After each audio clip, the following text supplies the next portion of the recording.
Okay, we good. So let me, 2 seconds. Meantime, hopefully people will just start coming in. Y'all know I need my phone because I am blind.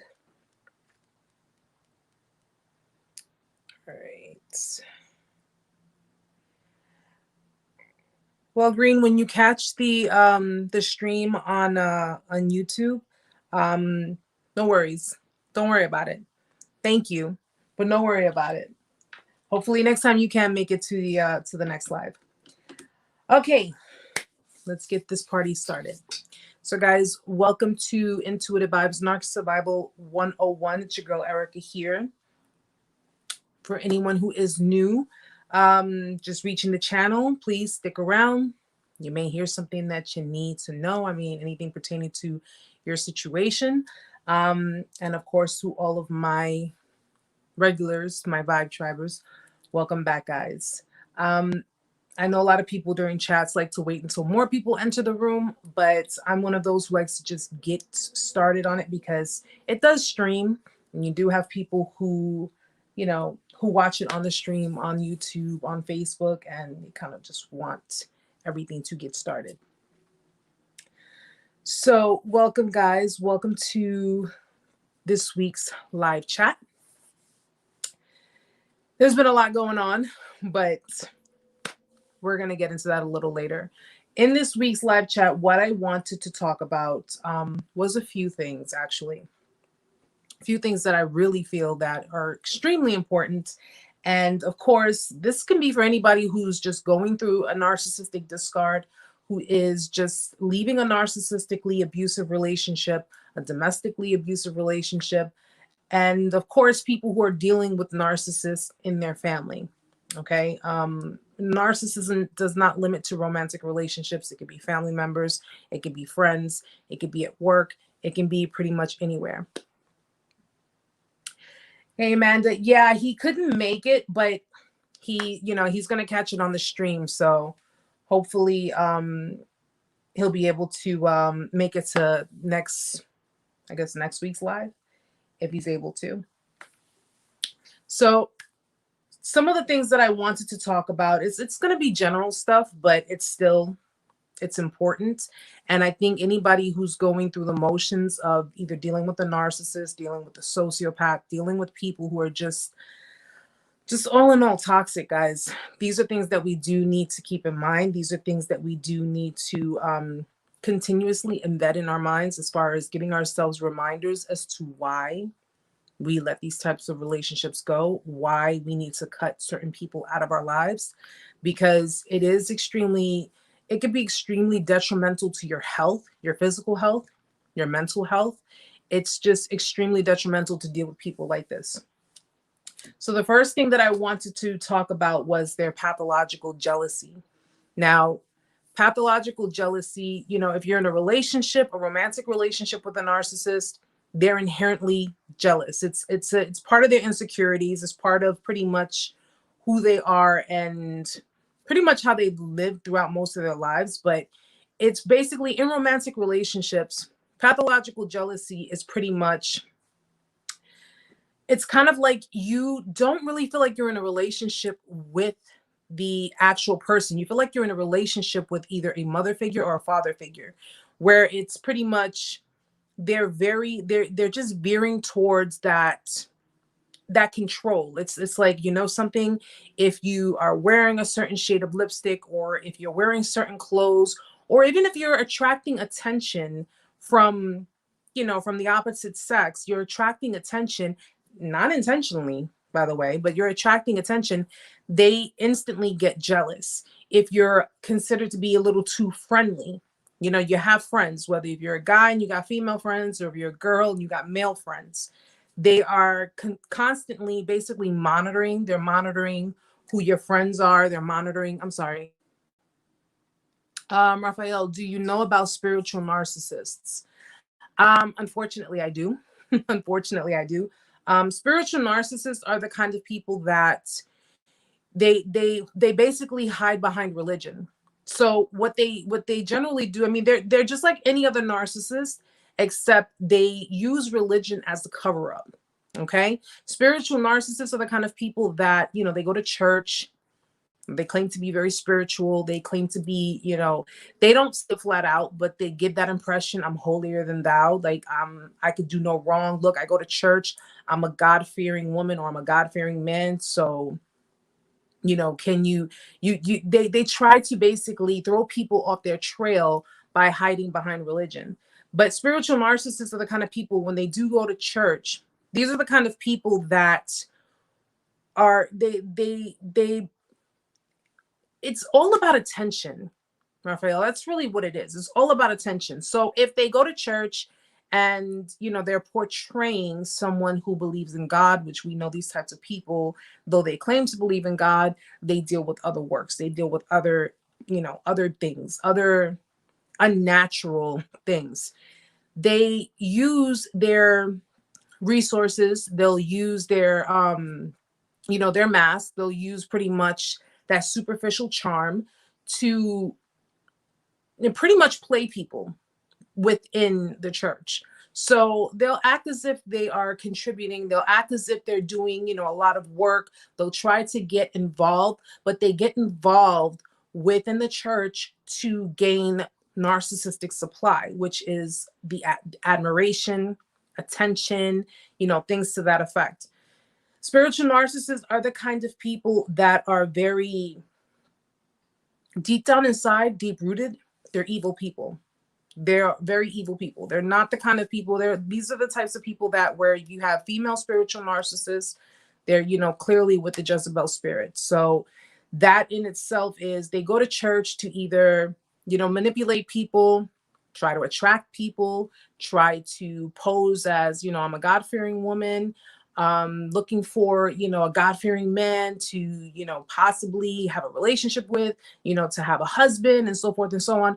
But in actuality, they're just looking to really use people. They narcissists in general just look to use people. They use people for validation. They use people to, again, to fuel them, to give them that type of supply. I've done a video on the spiritual narcissist, and it's all pretty much a cover up. These are just the kind of people that claim spirituality. They claim that, they are in tune with God. The reality of it is that they actually feel like they are a God, because narcissists are the type of people that feel, hi, how are you? I'm recording. Live. Go ahead, go do what you got to do, babe. Thank you. You're welcome. Sorry about that, guys. That's my son.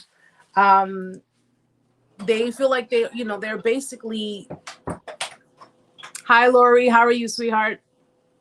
They truthfully, extremely narcissistic people, they feel like they are, in a sense, they have like I guess, that God complex, where it's just like, you have narcissists who feel like they're smarter than you, they're more spiritual than you, they know more than you, they are more capable than you.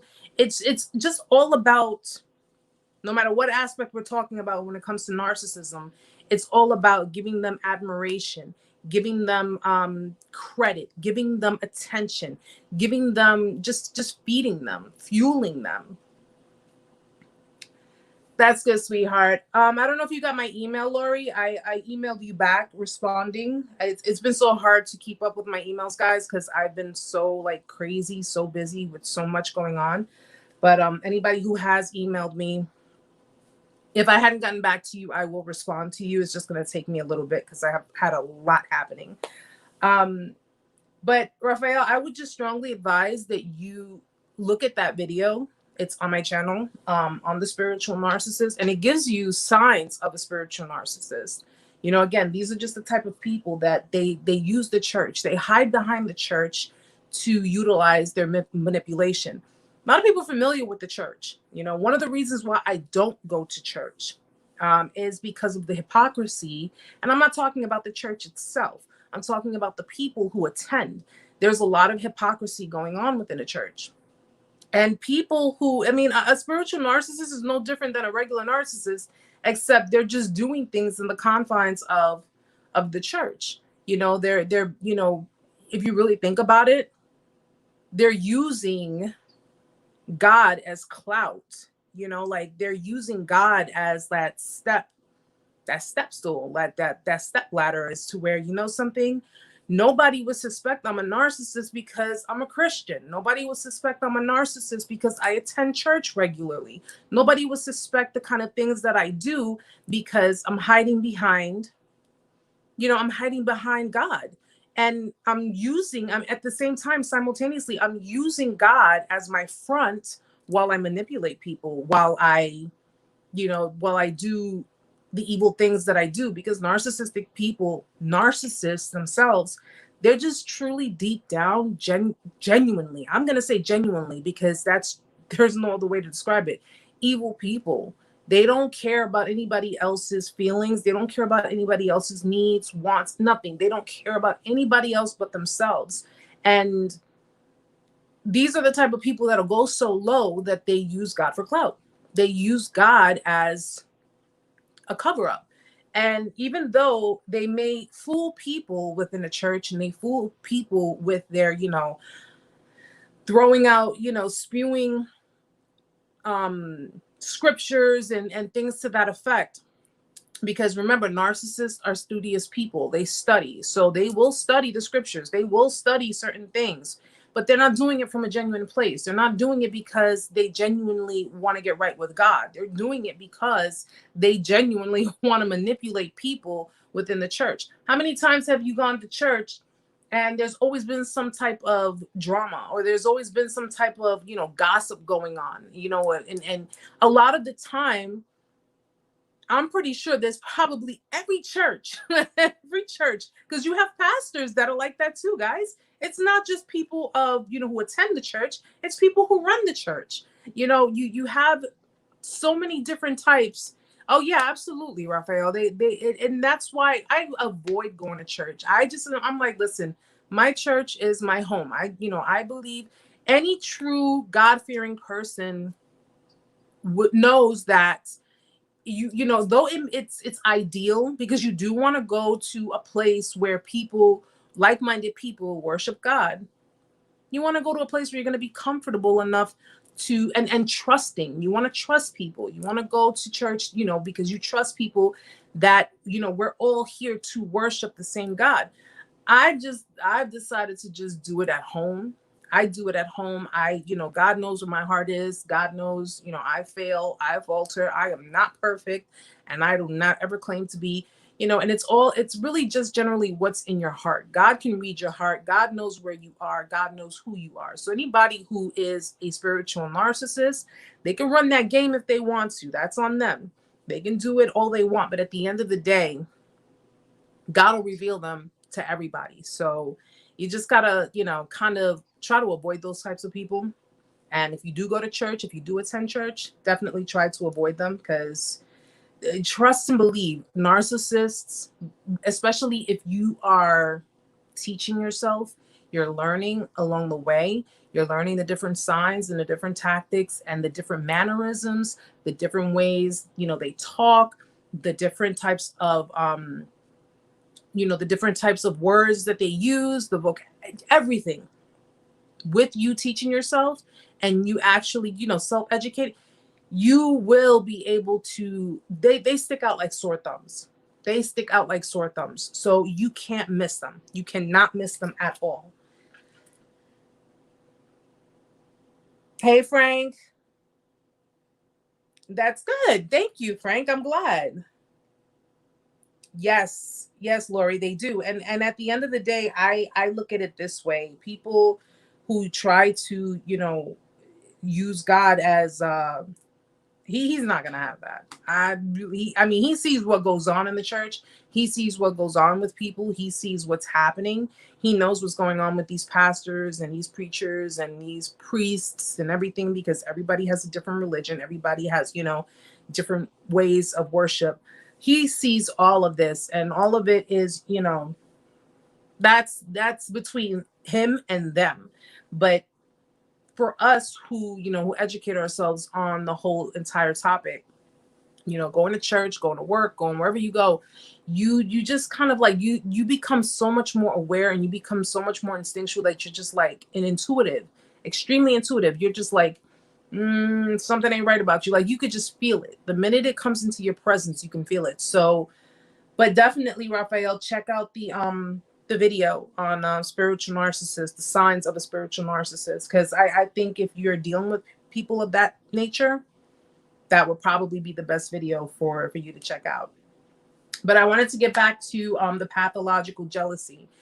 Now, the pathological jealousy in a relationship, a romantic relationship with a narcissist is, I mean, listen, everybody who gets into a relationship, you know, everybody has their own inner insecurities. We all have it, okay? And anybody who tries to sit here and deny it, you're bullshitting. We all have inner insecurities, or at least we've had it, because if you're doing the self work, clearly, you're welcome, sweetheart. Clearly, you are learning to build up your own self confidence. You're learning to just basically be more accepting to certain things, and you're learning to accept more things about yourself. Now, when you get into a relationship with someone, this is just a general relationship. When you get into a relationship with them, you know, you got to build things from scratch. You got to work your way up. There are times that, you know, your insecurities may creep in, which is normal. Sometimes, you know, we have our moments. Sometimes the other person may have their moments. But when you're dealing with a narcissist or someone who is narcissistic, I have to be clear on that, because you could be dealing with someone who's narcissistic, but they're not a narcissist. And someone who is narcissistic, someone who has traits of a narcissist, that's a narcissistic person. Someone who has traits, certain behaviors resemble a narcissist. So these are behaviors that were learned or, you know, picked up along the way throughout their life. And yet they are, you know, they may have some form of empathy within them, but the narcissistic traits kind of stick out like just a bit more than whatever level of feelings that they may have. But when you're dealing with people of this nature, jealousy is inevitable. Okay? Narcissists are people who feel extremely insecure about themselves. They feel like voids. The inner parts of them are voids. And even the extroverted narcissists. The extroverted narcissists are just basically, they're just like kind of like trying a little too hard.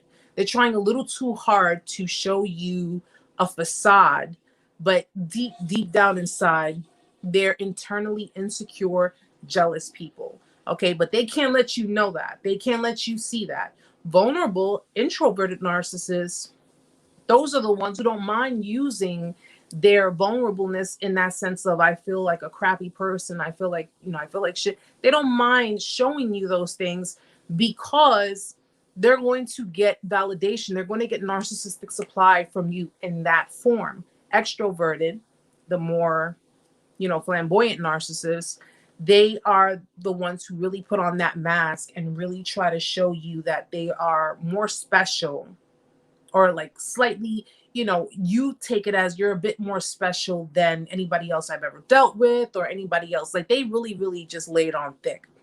But the pathological jealousy is really, it's pretty much part of that control that narcissists like to have. So if you are, like I said, if you're receiving certain types of attention from the opposite sex, they see that, they will get jealous. Even if you're not doing anything on purpose, even if you're not doing anything intentionally, they will get jealous. They will basically, you know, and they'll lash on you. They'll lash out on you for something that you had nothing to do with. And it's like if you're walking with your boyfriend, or, you know, if you're walking with your girlfriend, and we'll use myself as an example. And I was walking with my man, and, you know, we're just walking down the street, and guys are looking at me, you know, they're just staring or whatever the case may be, and bring it to my attention. Oh, did you see the way that person was staring at you? No, I wasn't paying attention to it. Well, you didn't see how no, I wasn't paying attention to that. How were they, you know, what does it matter? I'm with you, I'm walking with you, I'm hand in hand with you. They don't like that. Your attention, one, has to be on them. Two, it's kind of like a double-edged sword with a narcissist where they're with you because you have certain attributes about yourself that makes them feel like, oh, I got a trophy boyfriend, I got a trophy girlfriend. But yet, if you attract attention outside of your relationship, it's a problem. So like, which one is it? Do you want me to go outside looking like crap so I don't get attention, but yet I reflect, on this relationship on a letting myself go? Or do you want me to, walk side by side with you, being proud to be with you? Mind you, this is before you even realize or even know that they're narcissists. Do which one is it that you want? It's like with them, they're walking contradictions. They want you to look good to make them look good, but they don't want you to look good enough to get attention from other people. When it boils down to jealousy as far as your exes, okay, that's another thing. If you were dealing with the narc, now the first form of jealousy that I was explaining was being in a relationship. But now if you are out of the relationship and you are no longer dealing with the narcissist in a romantic way, their form of jealousy is, of course, if you are in a new relationship with someone else, if you are clearly showing that you're happy without being in the dynamic with them, they don't like that either. Even though they put you through all the crap that they put you through, even though they said all of the horrible, mean and horrible things they've said to you. Thank you, Laurie. Even though they've said all the horrible, mean things they've said to you and discarded you and did whatever it is they could do to push you away because they wanted to seek supply somewhere else.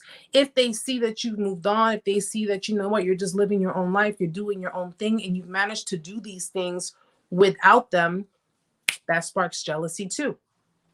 If they see you're in a relationship with someone else and that other person is making you happy, that other person is actually, validating your feelings, not validating you, but validating your feelings. They're being respectful towards you. They're being caring towards you. They're being loving towards you. They are, they're giving you something that the narcissist could not, or should I say, would not give you. They don't like that either. They get extremely jealous. The narcissist is about control. It is about control. It's about, I want you here when I want you here. It's about when I want you, how I want you, where I want you. But you have no say so in anything when it involves my life, when it involves me. You ever notice how if you are, for example, you're in a relationship and you're trying to become more involved, you're trying to become, get more closer and become more vulnerable and become, just fulfill that relationship. Narcissists are terrified of commitment. It's not so much that they want to be in a relationship with you. They just want someone to control. They don't, because when you're committed, you are devoting yourself. You're pretty much, I don't like the word sacrifice. You're compromising your singlehood. You're compromising that to be involved with someone. For a narcissist, it's just pretty much they want the perks.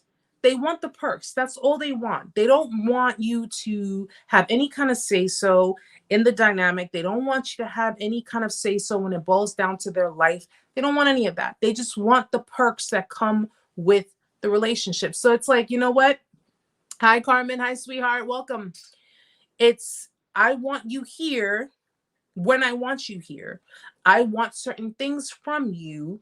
And then, it's like, but because they know that you're not just going to, come on, let's be honest about something, guys. If a narcissist were to tell you, or if just a person in general were to tell you, I don't want a serious relationship, I just want to, like, friends with benefits type of thing. Okay.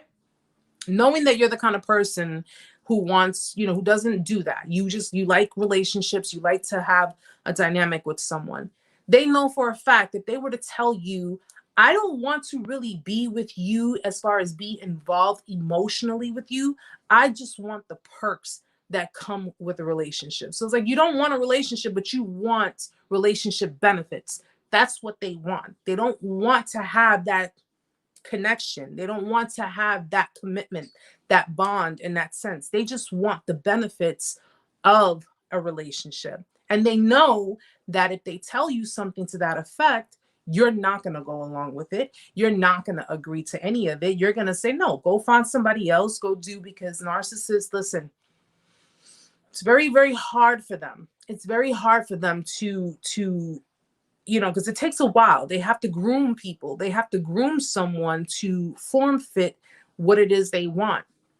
So that's why they wear the mask. That's why they gaslight, they groom you, they love bomb you, they do all of these things, because they know for a fact if they were being truthful with you, if they were telling you truthfully what their intentions were, you were not going to have it. You were not going to go for it.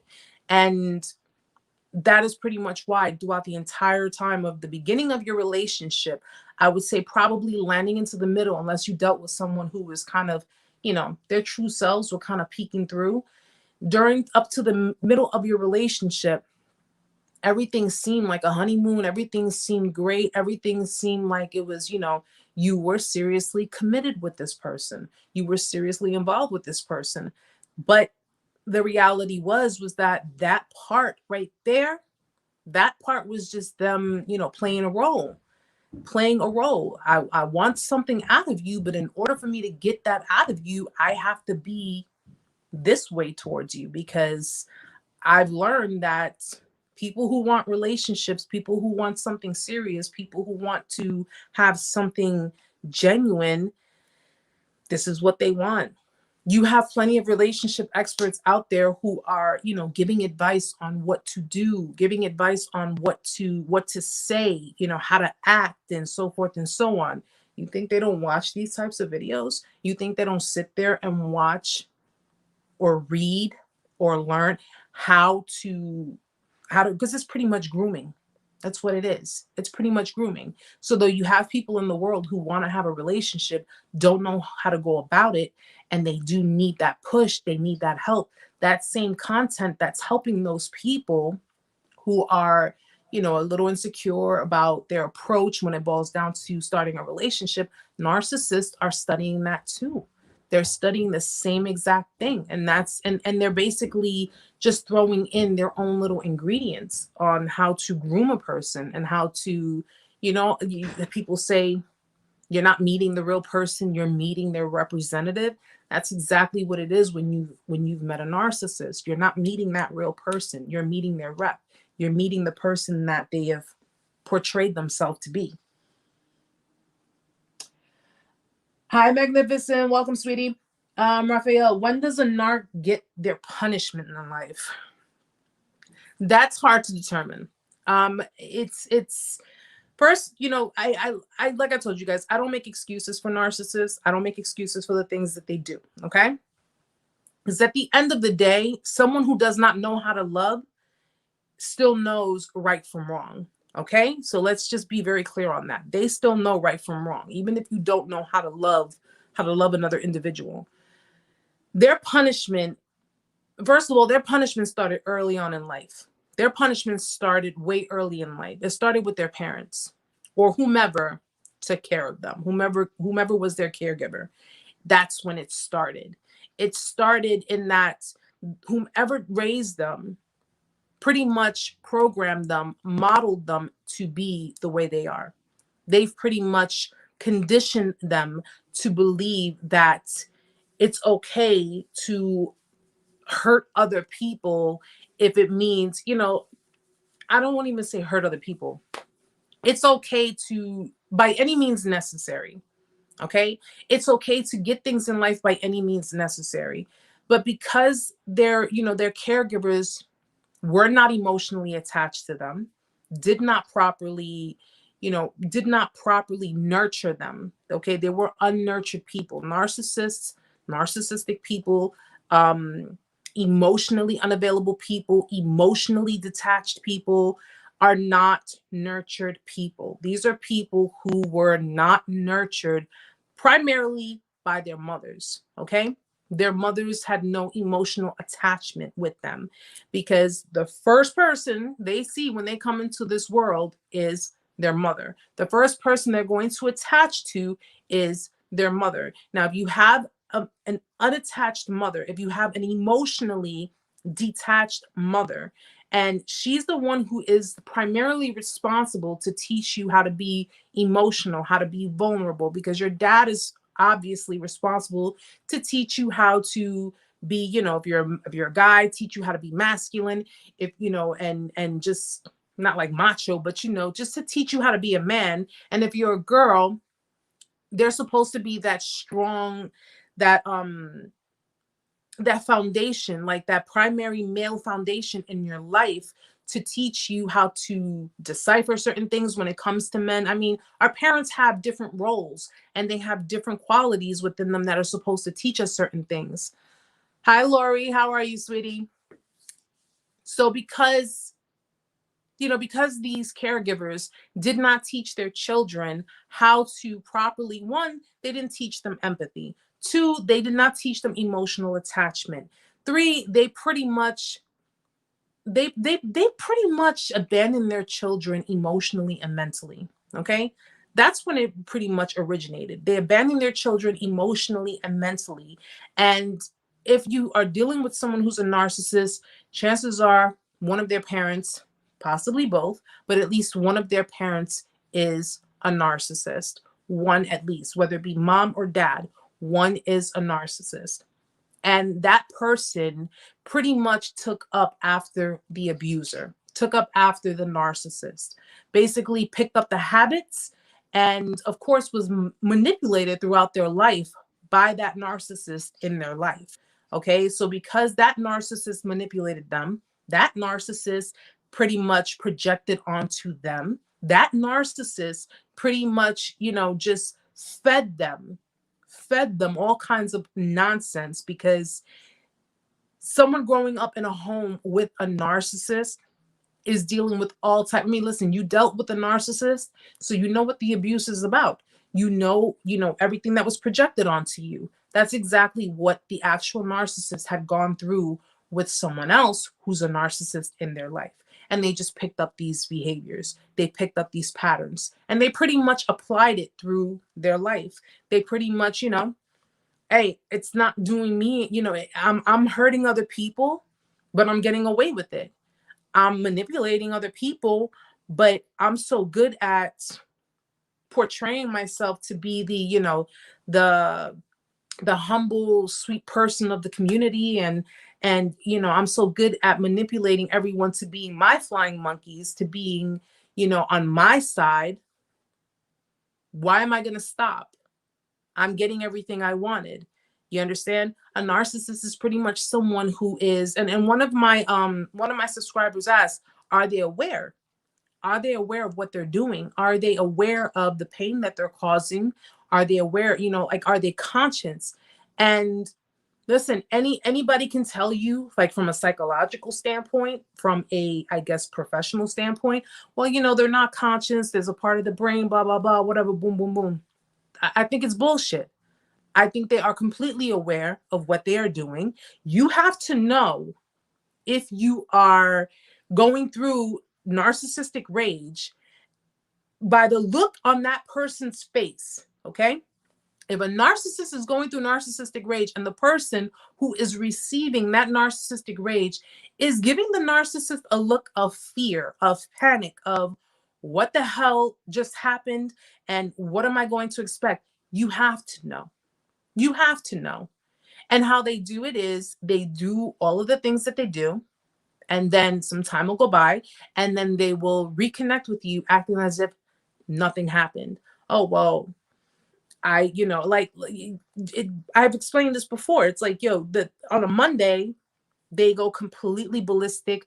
They are just completely, it's like, you just don't recognize the person. And then come Wednesday, hey, how you doing? What's going on? Let's go grab a bite to eat or whatever. Wait a minute. What? So what happened on Monday? You completely, you don't even know what happened Monday. Like, we're going to act like that didn't happen. And majority of the time, it's because whomever was being narcissistically abusive towards them taught them that. So it's kind of like if you have a narcissist parent and your parent, like screamed at you and yelled at you and just put you down and did all kinds of mean and hurtful things to you. And like maybe an hour or two later, like you're hurting, because that's your parent talking down to you. That's your parent projecting onto you and just really, really hurting your feelings. And about an hour or two later, they don't even come and apologize to you. They just say, well, let's go out and grab a bite to eat. Now, someone who has empathy is someone who is non-narcissistic is going to look at that and say, hi, Andrea. Hi, sweetheart.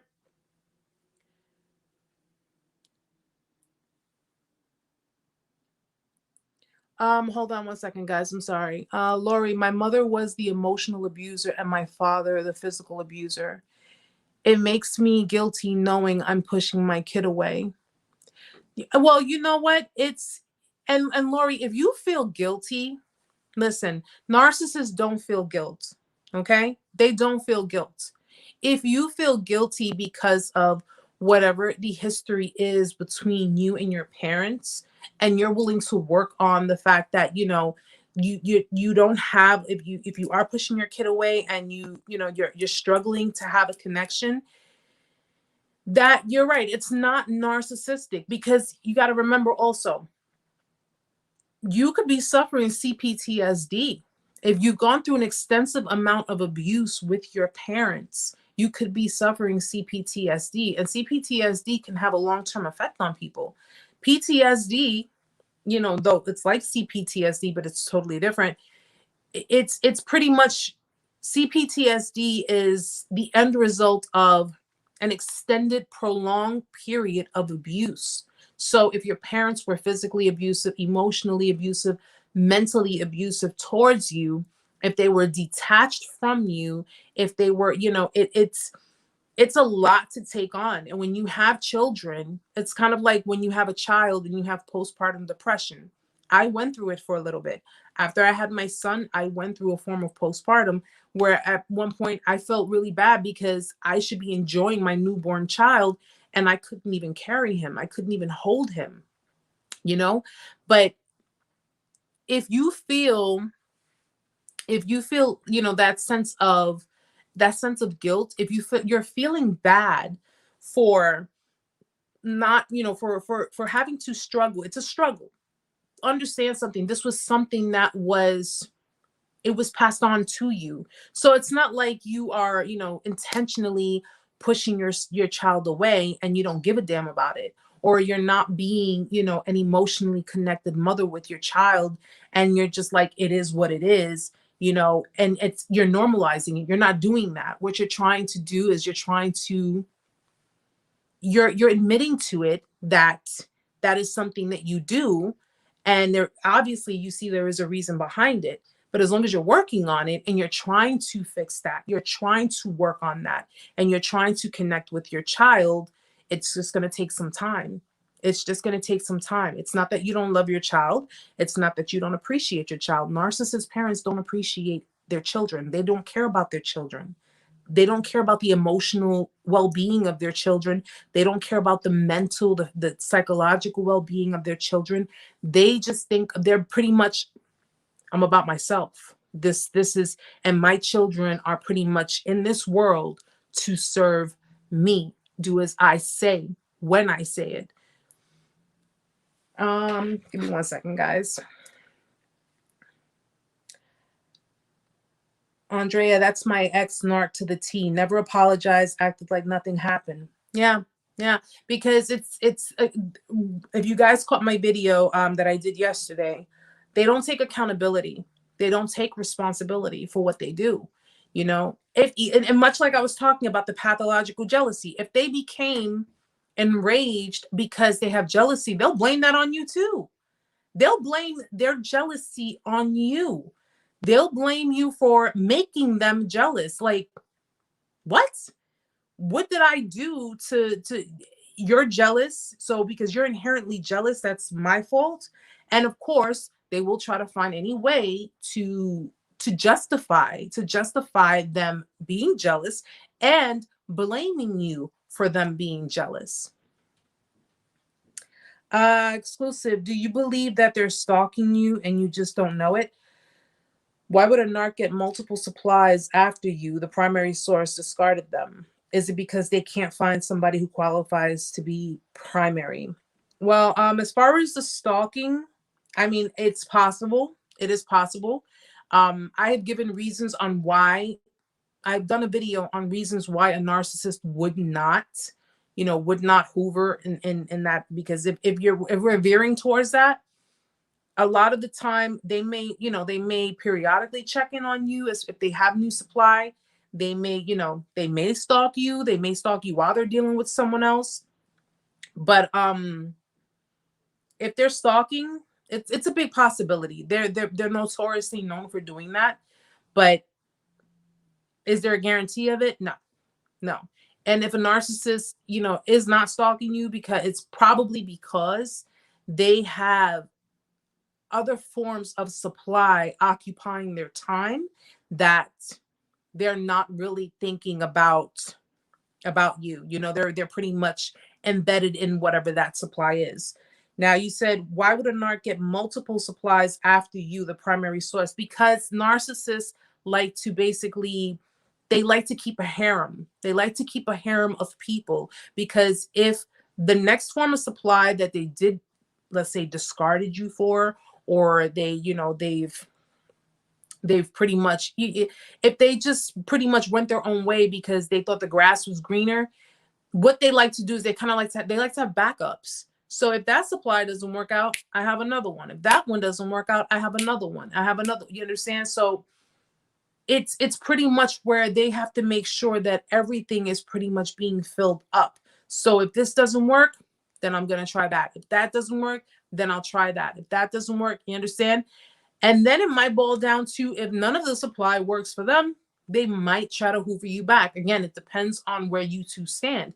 They might not try to hoover you back if, one, you've given them no room to hoover you back, or two, they know that you know who they are and what they're about, and they know for a fact that since they may not even try, because they may look at it as it's too much work. It will be too much work to try to hoover you back in, especially depending on the kind of damage that they've caused. Let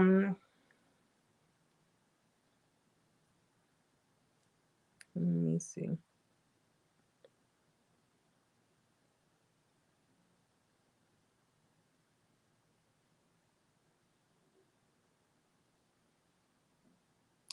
Will, thank you, Amanda.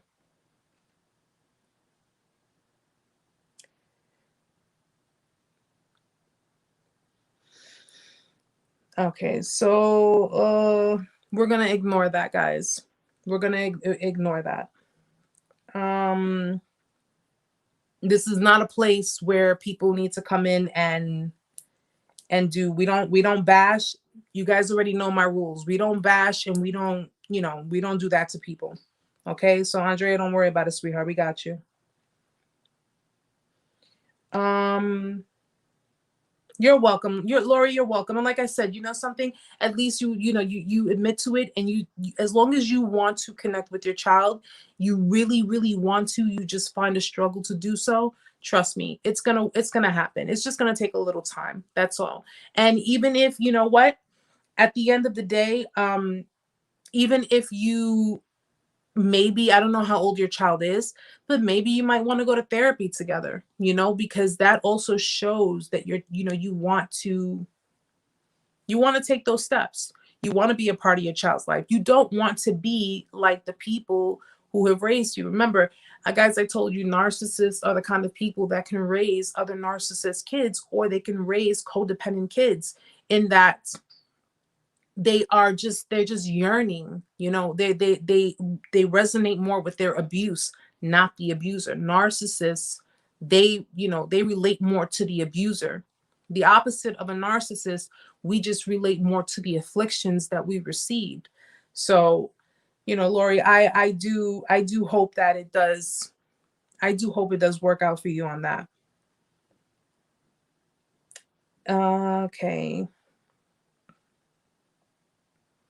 Andrea, yeah, Andrea, don't worry about it, sweetheart. When people like that, I don't like that. I don't like that. I don't like when people come in and just start, yeah, I don't like that at all. Because that right there, if let me make something clear. Anybody who's coming into the chat, anyone who is watching my videos, anyone who watches my stream, this is a community-based chat. This is a chat for people who have been, who have been victims of narcissistic abuse, who have been victims of emotional abuse, so forth and so on. At the end of the day, I judge no one. Even if there are narcissists coming in here, do not harass people. Okay, you do not harass people. You do not sit there and try to call people out. We don't do that here. Okay, we don't do that here. So especially if you don't really know the person, and if you do know the person personally, okay, that's not the way to do it.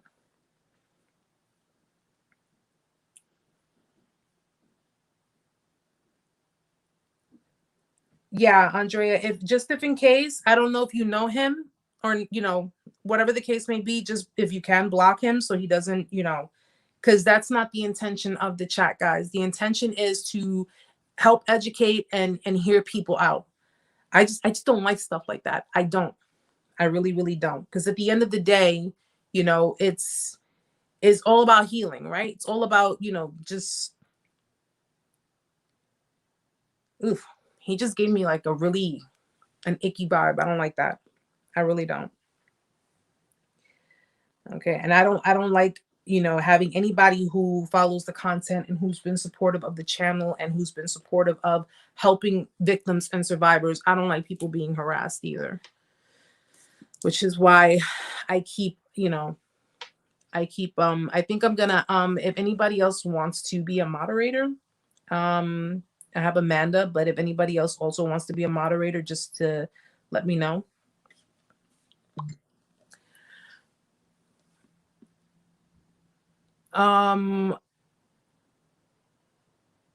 Okay. Wow. All right. Anyway, that'll wait until later. I just got a message, but that'll wait until later.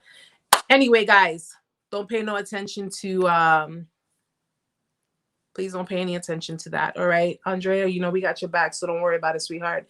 And Lori, thank you, Lori. Back to our regularly scheduled program. What is up with people interrupting? Like, seriously. I think it's because we're striking nerves. Maybe we're striking nerves. Maybe we're, annoying people. We're annoying certain types of people. So, like I told you, keep speaking it up, guys. Keep speaking your truths. Keep talking.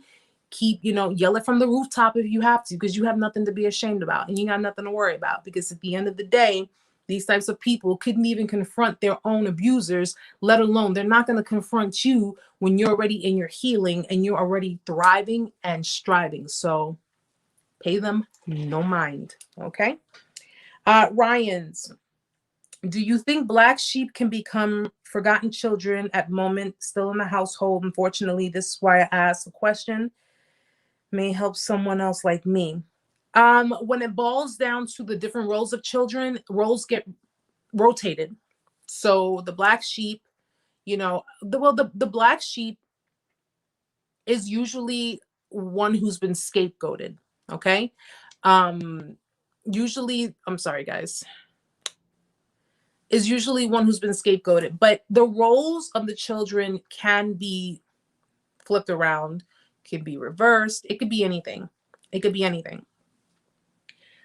In this case, I normally advise people who think that, people in their family may be narcissists or they're showing certain behaviors that represent narcissism. Because again, I'm not licensed yet, guys, so I can't tell you, yeah, that person is a narcissist. But you have to pay close attention to certain things, certain signs, certain, you know, it's the same as in relationships. It boils down to family. It's the same exact thing, guys.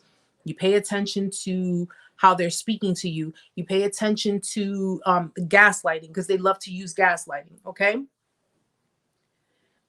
You pay attention to, you know, to a lot of different things. But when it boils down to being scapegoated, the golden child, the forgotten child is usually the child that, like, if the parent already has, let's say, a number of children, because this usually doesn't happen with one sole child. It usually happens with a number of children. So if the narc parent is scapegoating one and has another one as the golden child, there's a possibility if there's another child there that's not really in the mix, that child is pretty much like left on the side. That child is pretty much not involved. So the narc parents, since they have their hands full with the other two children, they would, you know,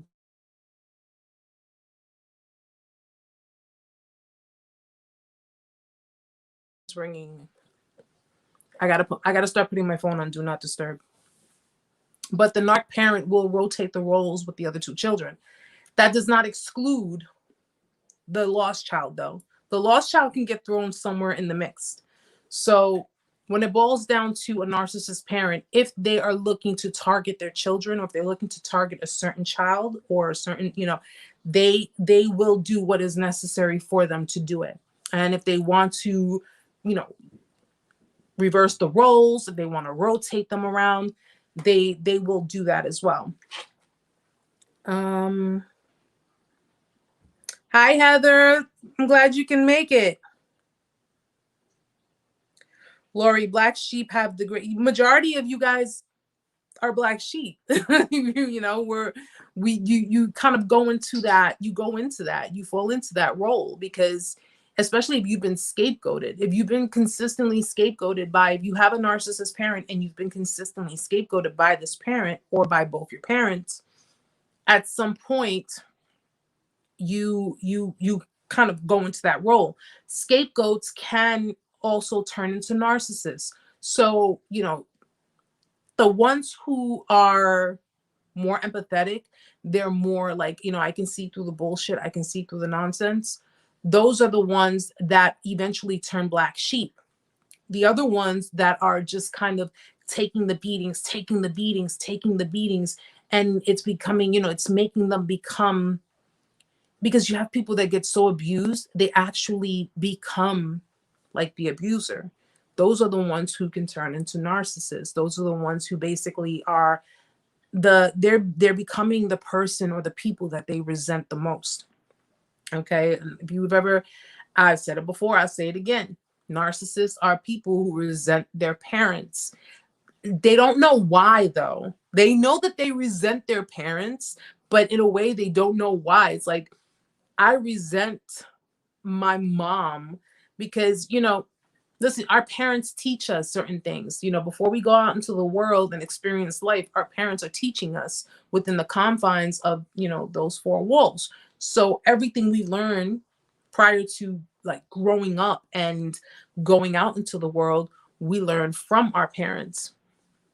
Narcissists are pretty much people who've learned these behaviors from either their parents, or if the parents not abuse them, which we know that's the case too, but if they've abandoned them, then, you know, whoever was their caregiver, they basically taught them these types of behaviors.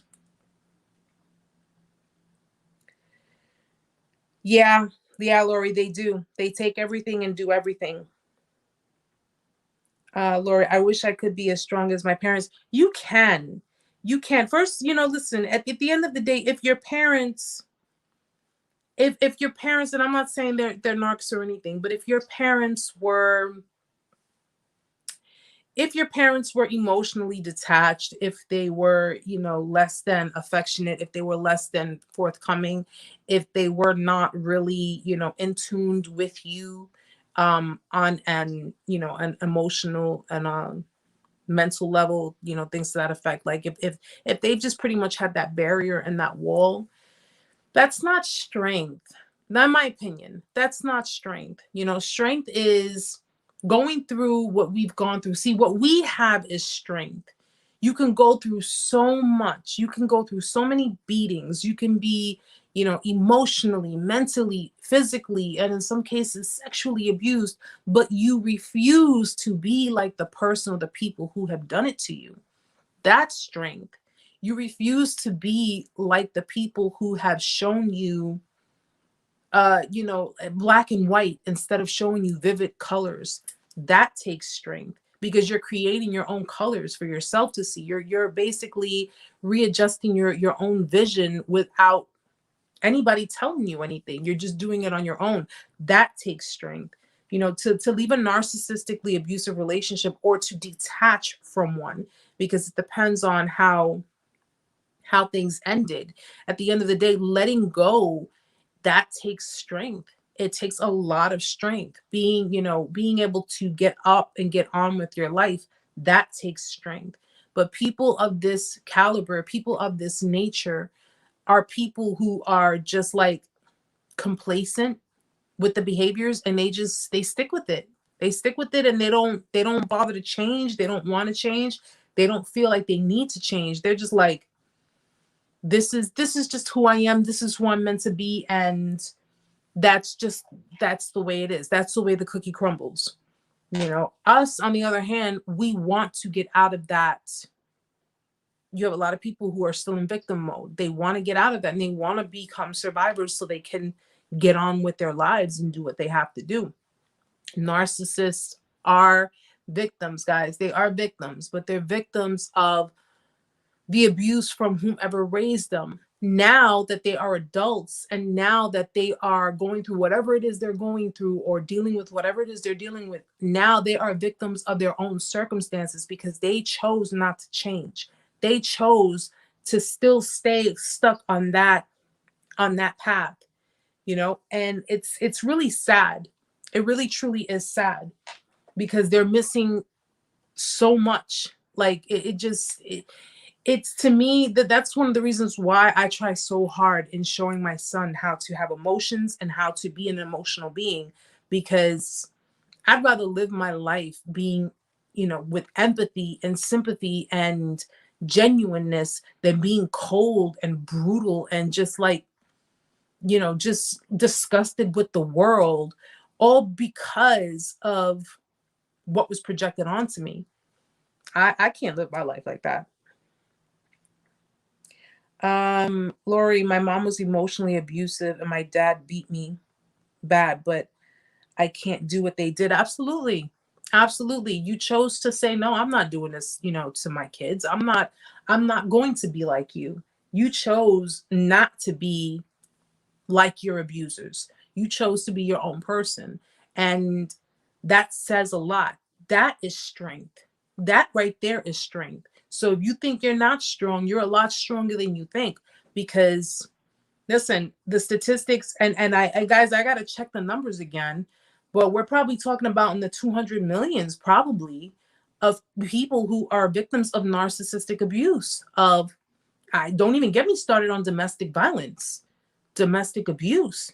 You know, don't get me started on that, because I'm going to look up those numbers. As a matter of fact, I'm going to look up those numbers and I'm going to post it up on the community board, because this is of all a result of people who have had trauma projected onto them by their parents, by their caregivers, who are people who will not take accountability, who will not take responsibility, and other people, external people, suffered pain because of it. So you're telling me that I'm a victim because of what was passed on to you? I'm a victim because of what your parents or your caregivers did to you. You decided to make me a victim instead of saying, you know something, because narcissists they could have been narcissists 15, 20 years, and they just don't see the errors in their ways. They don't see the mistakes. They don't see the behaviors. They're just looking at it as, you know, you're controlling. They just flip everything around. They flip everything around on other people. There is nothing wrong with them in their mind. There is nothing wrong with them. I don't know what you're talking about. Okay. Well, you cheated on me. So what do you have to say about that? Well, if you remember what I said in my video yesterday, what's the comment? Well, if you're constantly accusing me of cheating on you. So, now that I did it, now what? You understand? All they do is they live on deflection. They live on deflection. They live on gaslighting. They live on just using people, because they don't want to get help. They don't want to get help. They don't want to go to a therapist because, God forbid, if they go to a therapist and a therapist tells them you have narcissistic personality disorder, that is like a flaw. Like that's considered a flaw for them. Instead of looking at it as it's a mental issue, it's something that you have been programmed to believe. No, it's not even a flaw. Let me retract that. Not even a flaw. It's criticism. You're criticizing me. They'll take that as criticism. If a professional diagnosed a narcissist, you suffer narcissistic personality disorder, you are on the spectrum of narcissistic personality, the therapist is a quack. The therapist is, hallucinating. The therapist has issues. The therapist doesn't know what they're talking about. Mind you, a therapist, psychiatrist, psychotherapist has been going to school for years to learn the different behavioral, because it's a behavioral disorder. It's a behavioral disorder. It's not a mental disorder like bipolar disorder, where there is a chemical imbalance in the brain. It's not a mental issue in that sense of it's something that they cannot control, like bipolar disorder, schizophrenia, things that it's not something, it's a personality disorder. It's a disorder within the personality. And the personality is developed, is created based on different factors, based on environments, based on mental health issues in genetics, because mental health issues such as bipolar disorder. So if you have family who suffers certain type of mental health disorders, that heightens the narcissism, that heightens the personality disorder. But try telling a narcissist you have a severe personality disorder, you have a distorted way of thinking, you are completely delusional, and you have managed to demonstrate that you are a completely demented individual. They're going to look at you like you're the crazy one. They're going to tell you, you don't know what the hell you're talking about. You don't know what you're talking about. You're jealous. You're hating on me. They're just going to throw everything at you. Let alone a professional tell them. That's why they won't even go to a professional. They won't go to a professional. They don't need to go to a therapist. Oh, well, there's nothing wrong with me. Why the hell should I have to go to a therapist? Red flag number 1. Ryan's log. Been so difficult because I feel like forget children. My 2 sisters always got their own way, what they wanted. Funny, I feel more like forget children because all females in my house. Ryan's, when it boils down to your relationship, I mean, it really depends on the circumstance. What I would strongly tell you to do, if you're able to, email me. Just kind of email me and just like give me a briefing of what type of dynamic you have going on in the house. Like, is mom there, dad there? Are there any other family members? Because there are a lot of different factors. So I don't want to give you something, something general for something that you may need more specific. You understand what I'm saying? So if you can give me just a little bit more on the background, that's what I need. I need to know the background of it to be able to determine more or less what the issue is. Lori, I'm breaking in half trying to do what they did. I'm breaking, or are you meant to say trying not to do what they did?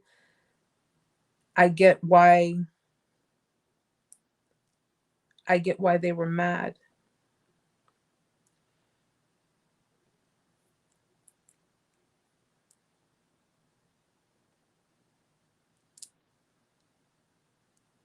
I'm PTSD, antisocial, diagnosed nuts. No, it's PTSD. PTSD is, listen, if you suffer PTSD, then there's a lot more to it, Lori. There's a lot more to it. Okay, PTSD will make people do a lot of different things, and PTSD, I've explained it before. PTSD is it's like it's like a defense mechanism. You know, PTSD is the end result of a traumatic, severely traumatic experience, or a number of severely traumatic experiences. But most people who suffer PTSD, they feel like, they feel like, but if you are, I mean, again, there's probably a lot more to the story. So the only thing I can say is, if you want to send me, an email as well, just kind of giving the background behind it, and maybe we can talk a little more about it and really just kind of get down to the root of it. But when it boils down to abuse, I mean, especially at a young age, being a child, you were emotionally abused by your mother and you were physically abused by your father. You definitely would probably have, obviously, a clear cut case of either CPTSD, or, regardless of it, PTSD, whatever kind of, mental health issue that has developed as an end result of it. But if you want, shoot me an email, and if you can, just give me a little bit more background. Ryan's, my mom has a personality disorder. I learned my mom not a doctor. I see it in her. Told her to go to a doctor about her bad back. There knows something wrong. I'm sorry, Ryan's. I'm trying so hard to understand. I get that you saying your mom has the personality disorder. I see it in her. Told her to go to the doctor about her bad back. And there knows something was wrong with it. I mean, it's, if your mom has narcissistic personality disorder, and she's basically, treating your sisters as,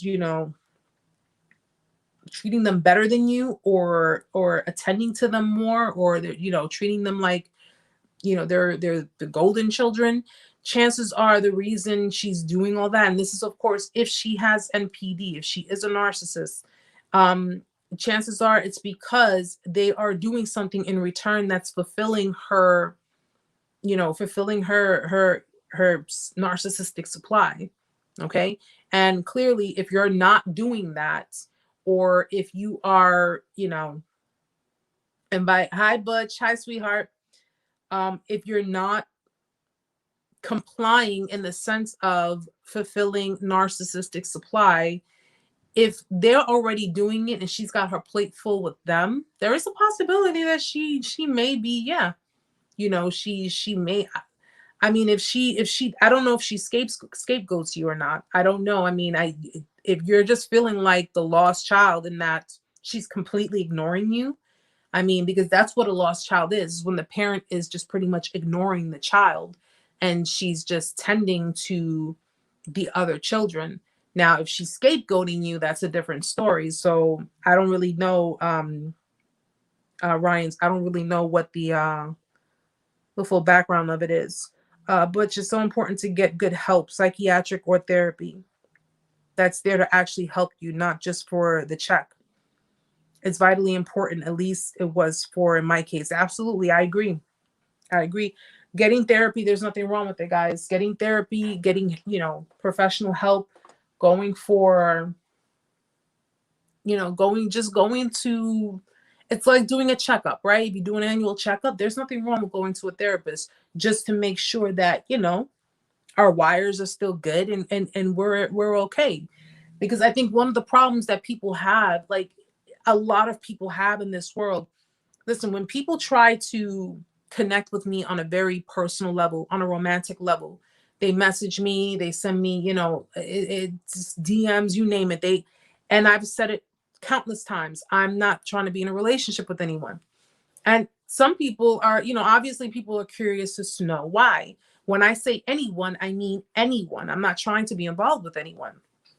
And people will obviously, if you say, well, I'm not trying to be involved with anyone, I'm not trying to date, I'm not trying to do anything, naturally they're going to look at it as, oh, you don't find me attractive, you don't, there's something about me, already. They're sitting there blaming, well, what's it about me that you don't find attractive? It's not that I don't find you attractive. It's not that I don't, I don't even know you to say what I do and don't like about you. I don't want to date anyone because I'm in my season of healing. And by healing, I'm healing traumas. I'm healing certain things within myself. That's the problem that a lot of people have. Whereas, they, like, you have people that in order to get over someone, they want to jump underneath someone else. Okay. That's not facing it. That's not dealing with it. That's just pretty much suppressing it. And that's the issues that as human beings we have, in general, the general population. Well, I'm not like this person that you dated. I'm myself. If you give me a chance and I can show you, you're not understanding what I'm saying. I am more concerned about making sure my mental health, okay, my mental health as well. If you're telling me, oh, well, I'm good, I'm a good person, I cleared my traumas, okay, great, happy for you. I'm glad you were able to do that. I, on the other hand, have not done that, all of it completely. Therefore, I'm not ready to. And you have people who are like very pushy, where they try to push me. They try hard, guys. They try to push me. And it's like, I want to do this with you. I want to take you. I don't want to get involved with anyone because I am working on myself. This world has become so, what's the world? What's the word for it? Where it's just like, I don't want to, not jaded, but it's just people have become so, oh my gosh, so like pessimistic, where if someone says, I am working on healing inner trauma, I'm working on dealing with myself, working on myself, and I think a relationship is not in the cards for me right now because I need to do these things. And it's just people are so used to, I guess, other people lying to them or other people giving them excuses or whatever the case may be. Hi, Thursday. Welcome, sweetheart. That they don't believe that I genuinely do not want to be involved with anyone. I want to work on my healing. I want to work on my mental health, especially if you suffer PTSD. If you've been in a narcissistically abusive relationship, if you've been with someone who has narcissistic traits, you are more than likely, okay, whether you've been discarded or you were forced to discard the narcissist, you are more than likely going to experience PTSD right after, which, in most cases, you should not be getting involved with anybody else until you square all of that away. A lot of people become so good at just sweeping things under the rug and just whatever, moving on to the next, that they never face their traumas. They never face their issues. And when they get involved with someone else after dealing with an emotionally and mentally abusive person, what do? They end up being in a relationship with someone and they end up projecting all of their insecurities, all of their trauma, all of their trust issues onto the new individual because they never dealt with the healing process. They never dealt with that trauma.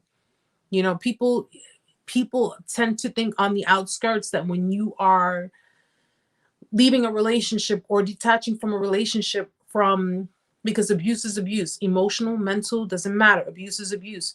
People on the outskirts look at it as, well, it was just a breakup. I mean, can't you, why don't you just move on from it? I mean, other people do it. It wasn't a regular breakup, guys. And we have to constantly remind these people that was not a regular relationship that you had. It wasn't just a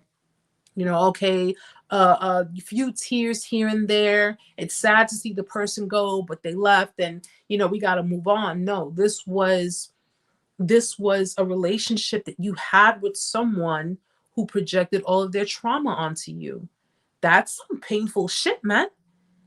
If all of this was your trauma, it's for me, I'm like, yo, this is what love is. I shudder to think what hate is. I really would shudder to think what hate is.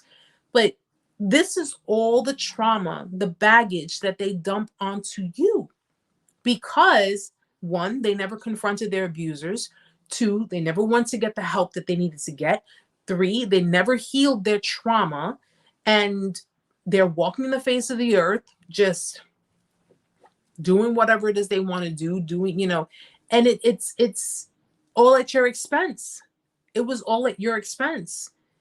And at the end of the day, it's like you walk away or practically limp away because after you're done being in this kind of dynamic with someone, it drains you. It drains you beyond belief.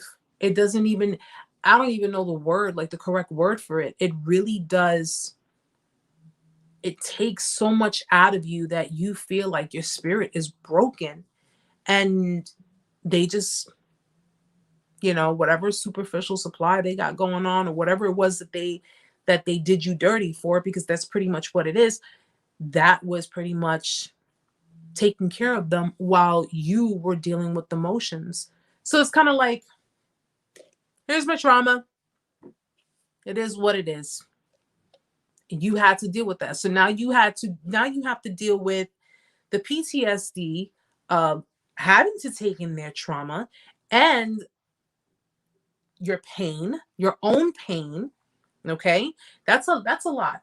That's a lot between having to come to terms with what the hell just happened. And your mind boggled. Your mind is just all over the place because you were literally someone else's punching bag.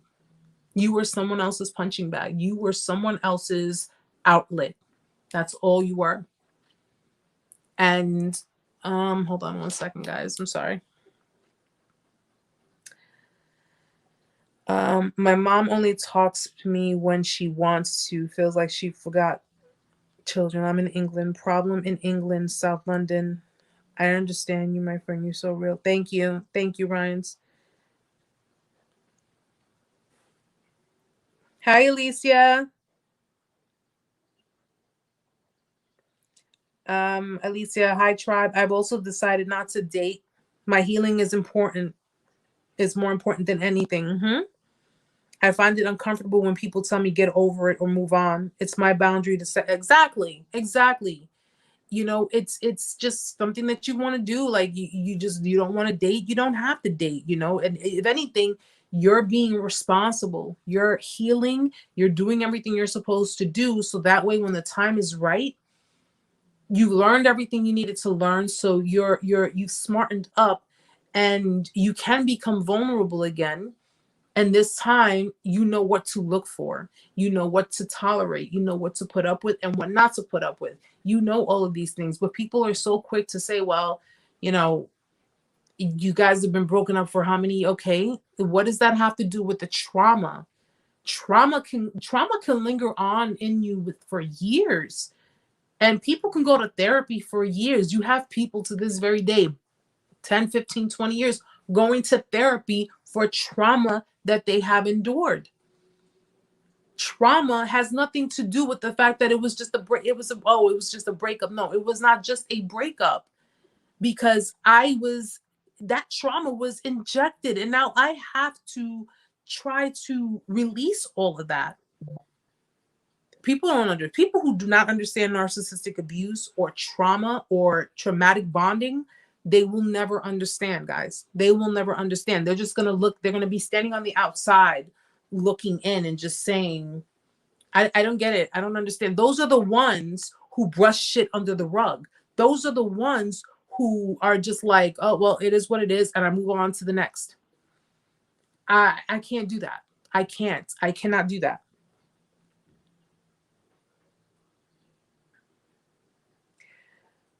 So Ryan, you guys are in lockdown.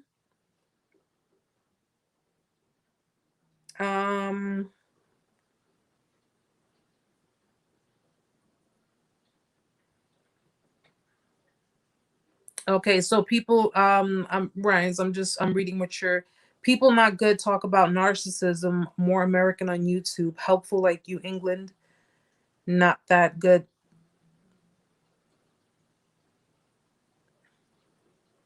I mean, well, you know what, Rhymes, you get an idea of what it is that I do. You get an idea of what it is I talk about. I mean, I more so relate with the victims, and I more so relate with survivors.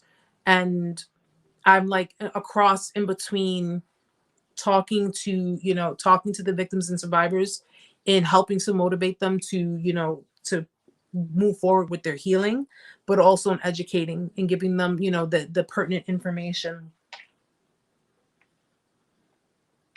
Yeah, Andrea, absolutely. Israr, I hope I'm saying it right. Yes, trauma is hard to deal with. It sure enough is, because we had our own traumas that we had to deal with, because at the end of the day, everybody has some form of inner trauma that they need to deal with.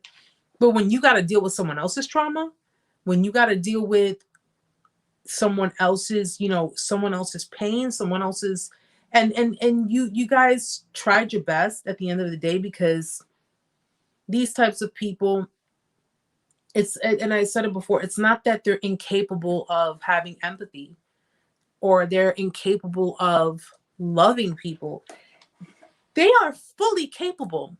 To be incapable means like being an invalid. You just can't do it. It's excuse me, it's impossible. Nothing is impossible when it boils down to, having empathy and sympathy and love and being genuine. None of it is impossible. They are completely capable of these things. They just choose not to work on themselves, because someone who does not see an issue with their behaviors, why would they work on themselves? They're not going to do it. They're seriously not going to do it, guys. Unfortunately, I wish. I mean, listen, are they capable of change? Quite possibly. Quite possibly. But in order to be capable of change, you have to admit. You have to first admit that you have a problem. You have to admit that something is wrong. You have to take accountability for everything that you have done that hurt other people. Okay? There are plenty of steps before the actual change comes in. And by that time, after you take an accountability for all of the pain, for all of the people that you have caused trauma and despair and mistrust, by the time it gets to the point that now, after you completed all these steps, now it comes to change, might as well make out your tombstone. Because by the time a narcissist victim list is probably as long as both my arms. I mean, come on, like it's you guys weren't the first victims. And it's really sad to say it. It really is. But you were not the first. I'm pretty sure there were more people before you, and there will be more people after you, because these people, they've done what they've done to you. And let me ask you, have any of them come to apologize to you? Have any of them genuinely went to you and said, I'm really sorry for what I did. I'm really sorry for what I said. I'm really sorry for how I treated you. I am really sorry for how I made you feel. I am sorry that I've done all of these things. Have any of them done it? Because if they haven't, then you know why? It's because they're making new victims. That's why.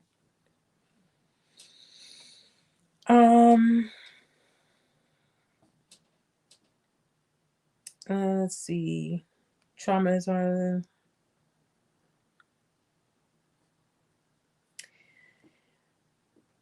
and it's another blow when people make little of my pain. That's why I appreciate having a place to talk about it, who get it.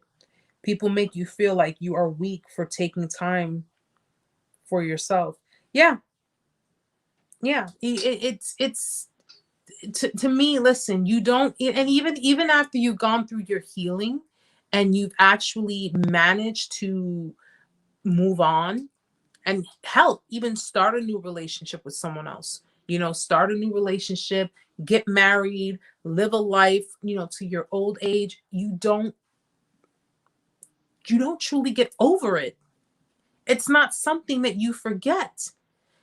Trauma is It's you can't unfeel it. You can't unsee it. You can't unhear it. You can't you can't un anything. Trauma is simply that. It's always going to be something where it may not affect you anymore. Okay? That's what your healing is about. It does not affect you anymore. It does not bring you to that state, that low vibrational state, to that, that pitiful place. It doesn't do that anymore. But you don't forget it. It stays up here. It stays up here. And in actuality, what you learned from it, your memory with it, is what protects you. Because this is where that boundary comes in. Okay? That trauma, everything you learn from it creates that boundary. It creates that boundary on what what you're willing to accept, what you're not willing to accept. That's what it does.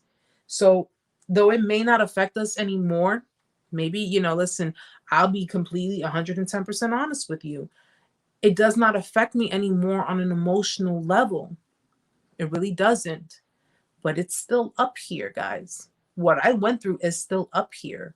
And I think part of me, when I broke down a few times, it more so was, I was thinking more about my son, because my son was, heavily involved. He was heavily involved when it boiled down to my relationship. So, you know, the different things that I thought about, how this would have affected my son, how this could have affected my son. There was, and I tried so hard not to show my son a side of me that is hurt and in pain, that is crying and just emotionally distraught. I tried not to show that to my son because I did not want to normalize that for my son, where mommy is being, mommy's feeling hurt, mommy's feeling upset, mommy, and it's all because of this, this type of situation. I didn't want my son seeing that. I didn't want my son to see that, because then, he would feel some kind of way. And you guys know my son has autism. So it's hard for him to compute emotions enough as it is, let alone seeing his mother sitting there crying her eyes out. I didn't want to do that anymore. I didn't want to do that in front of him. I did not want to do that.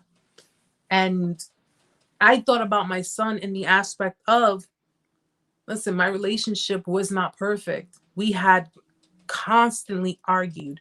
We constantly went back and forth. We just constantly went through the motions. And at the end of the day, it's like, yo, I honestly can say he did me a favor. He did me a favor. He basically knocked two birds with one stone. He not only showed me what kind of person he is, what he was truly capable of, but he really, really made me appreciate and value myself even more, to the point where now I know what I deserve. I know what I deserve. I know what I'm going to put up with, and I know what I'm not going to put up with. I know what I'm going to do in case a situation arises, and I know what I'm not going to do. And there's something that just doesn't sit well with my spirit. I'm not doing what I used to do anymore when I was codependent. I'm not that same person anymore. Narcissists really change you. People of this caliber, they really change you. They change you. Listen, we're not gonna lie. They can either change you for the better, or they can change you for the worse. I decided to take the path on changing for the better. That's what I decided to do, and I'm still walking on that path to where I'm doing great in life. I'm doing great, and I'm taking it one day at a time. And that is it. And if you choose not to date, if you choose not to do anything that you are not ready to do, that is perfectly okay. Do not let anyone rush you. Don't let anyone make you feel bad for wanting to take care of yourself. And please, for God's sake, do not let anyone sit there and try to convince you that you're not over your ex. You're not over the person who hurt you. No, you could be over the person. You're just not over the effect, the traumatic effect it had on you. There's a big difference. People tend to confuse that. Israr, can narcissistic people change? They can. They can. But the better question is, will they? And more than likely, no. More than likely, not. Especially if they manage to get away with using people and abusing people, they more than likely will not change. They more than likely will not change. But if I had to guess it, guys, and I'm going to be completely 110% with you guys, on a scale of, like if it were men versus women who are narcissists, I would say probably a man has a better chance at changing than a female narcissist. A male narcissist will probably have a better chance of changing than a female narcissist. Female narcissists are just so embedded in their manipulation, especially since they use their attributes, they use their physical appearances to get what it is they want out of people. If they're looking to manipulate and use people, female narcissists are probably, they're not going to change. They're just basically going to continuously, I mean, listen, there's so many men in the world, so they can use as many as they want. They can use as many men as they want. It's a lot easier for a female narcissist to gain things of like material wealth, and things to that effect.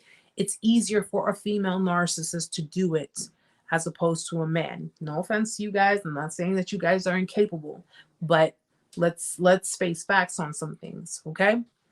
Female narcissists can utilize sex. That's one of their biggest weapons.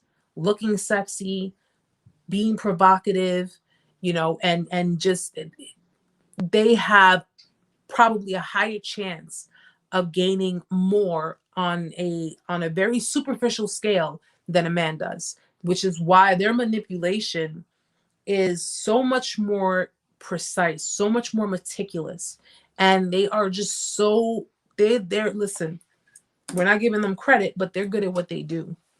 They're good at what they do. They're good at faking the tears and making themselves appear vulnerable, and they're good at convincing.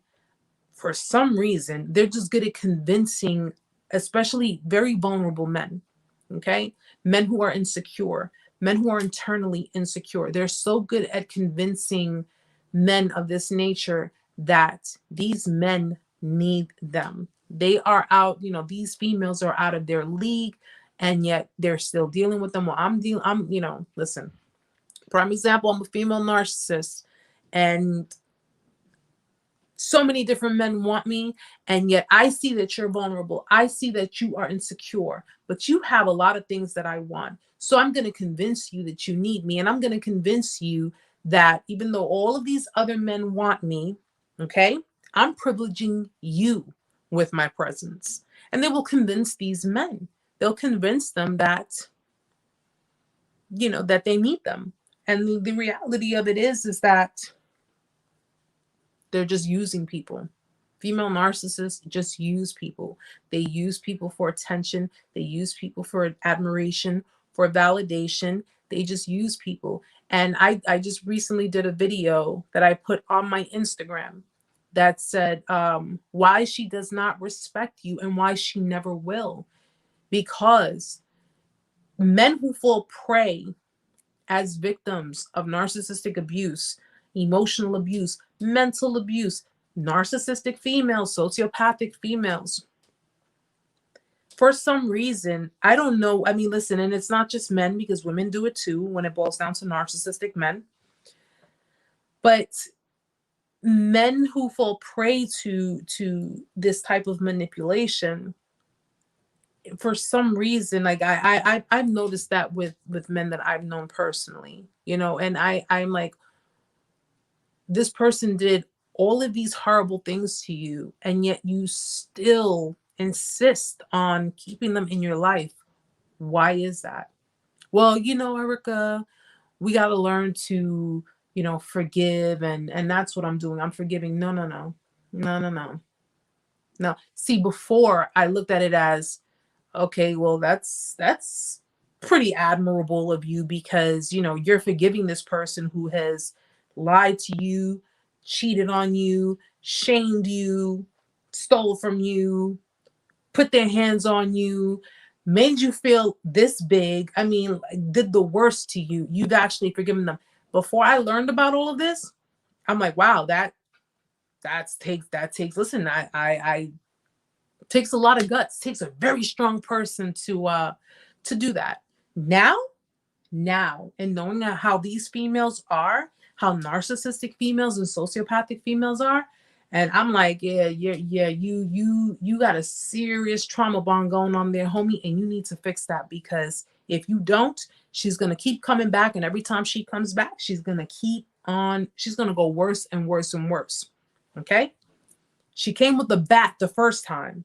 Second time, she came with a knife. Third time, she's coming with a gun, and you still don't understand what the hell is going on? No, no. And I actually had a friend who asked me if I'm worried, like, oh, what did he say? Aren't you worried that, that females are gonna like come at you, because you're giving up secrets of the sisterhood? I said, these females like this are no sisters of mine. Okay. I know a queen when I see one, guys, but I know a clown ass bitch when I see one too. So I don't fall asleep on anybody. Alicia, we're not the first and we won't be the last. The narc leaves a trail of carnage wherever they go. Yes, they do. Last year in 223, I cried my eyes out because it was my wedding anniversary to the narc. He discarded me and remarried in a few months. Today came and I didn't even remember there you go. There you go. Today came and I don't even remember the anniversary. You see that?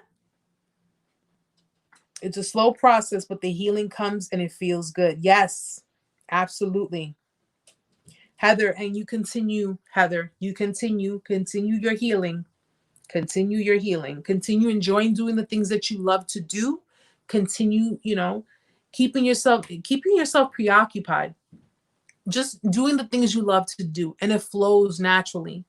I don't know if you guys were at a point like after the discard, you try to preoccupy your mind, where you try to fill in different areas of your life so you're not left to think about it. People do that. Like they'll just, to avoid thinking about it, they'll like just do all kinds of other stuff, making themselves like, throwing themselves in their work and just trying so hard not to think about it. After a while, it's normal if it happens, but after a while, it comes to you naturally. It flows. It just really flows to you naturally. And it's like, I wasn't even, and look, see, even Alicia says it. I completely forgot today was the anniversary. That's how you know. That's how you know. And I'm very happy for you, Alicia, because that goes to show the level of healing that you've managed to achieve. That right there. Especially if you were married to them and then they remarried afterward. I mean, listen, at the end of the day, that's what they do. You already know that's like their MO. They're pretty much gonna, bounce from one person to the next, to the next, to the next. And that's something that they have to live with. But I guarantee you this much though. If you were to get into another relationship with someone and you were actually happy in that relationship, you were actually, coming into a very good place, a very good space in that relationship, they would probably try to interfere with that. They'll probably try to tamper with that. Because if they see that you're happy, you're not crying over them, you're not paying them any mind, you're actually living your life and you're doing it with someone else who is fulfilling you just as much. Oh, no, they can't have that. But isn't that part of the trauma bond? Because everything we're talking about, I've learned, is paternalistic. That has been my experience.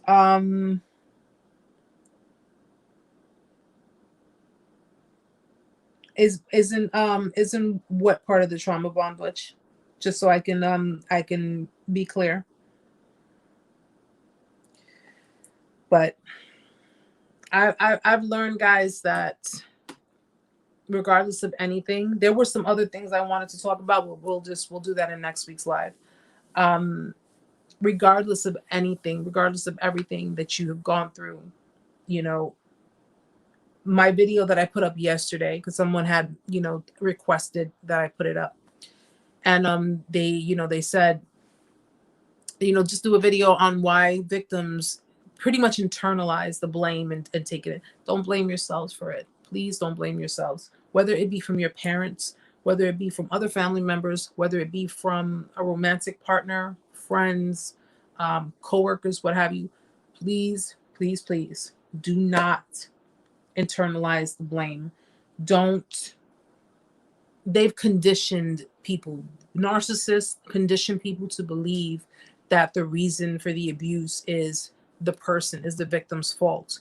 Everything that the victim, it's kind of like, oh, well, you had an action and I had a reaction. That's bullshit. That's bullshit. Okay? Because you could just be sitting there watching TV like if nothing, and then boom, they just come out of nowhere and they just they start acting up. You ever notice how they start fights with you? They pick fights with you and it's like, yo, where the hell is this coming from? What are you talking about? There's always some type of agenda. There's always something. Okay? There's always something. But at the end of the day, that had nothing to do with you. Their trauma has nothing to do with you. And I could tell you not to take it personal, but we all took it personal. Because at the end of the day, even though it's not our trauma to take, and it's not, we shouldn't take it personal. We took it personal because that's something that we wouldn't have done. That's something we wouldn't have done to people. And it goes like that saying says, you can't expect everyone to have the same heart as you do, because not everyone is going to have the same heart as you do. How you handle situations and how they handle it, totally different. So just keep that in mind. Their behaviors have so many different factors: faulty parenting, bad environments, probably abusive environments, probably a history of mental health issues, and just overall, overall shittiness. And it's just, at the end of the day, we've experienced that to some extent. We've experienced some of the abuse, some of the behaviors that have been projected onto them, but we just chose not to be like that. We chose to go our own way and just be our own people. So, you don't take the blame. Please don't. I used to take it personal. I took everything personal. I took everything with just, this was me. Oh, well, he's not attracted to me anymore because look, he's over here. He's got all these new different females and he's doing this with this female and he's talking to his ex and he's doing this and he's doing that and blah, blah, blah, and boom, boom, boom. And I'm sitting there just taking it all in. Well, what the hell did I do? What did I do to deserve this? Well, I thought I meant something. And then after everything, I learned everything. And I'm like, yo, this had absolutely nothing to do with me. This is just because, something, at the end of the day, I hate to say it this way, but you're a shitty person. How you did this was just really shitty and it was really messed up. But that's a reflection of you. That's not a reflection of me. And it took me a while to learn that, and it took me a while to understand it and accept it, because I took a lot of stuff personal, guys. I took a lot of stuff personal. And Raphael, how do you spot them on sight? You can't spot them on sight. You can't. What you can do is pay attention. Do everything that you did not do before. Okay? So everything that you do, the opposite of what you would do before when you were dealing with people of this nature. Do everything. Before, when you weren't really paying too close attention, listening to their words, or just watching them in general, because you weren't looking for the red flags. There you go. Look for the red flags. That's it. Don't create. Don't drive yourself crazy and to the point where you're creating, red flags in your own head. But you just have to use your intuition. You have to start just paying close attention to things. Pay attention to how they speak with you. Pay attention to their mannerisms. Pay attention to their settings when it boils down to their family.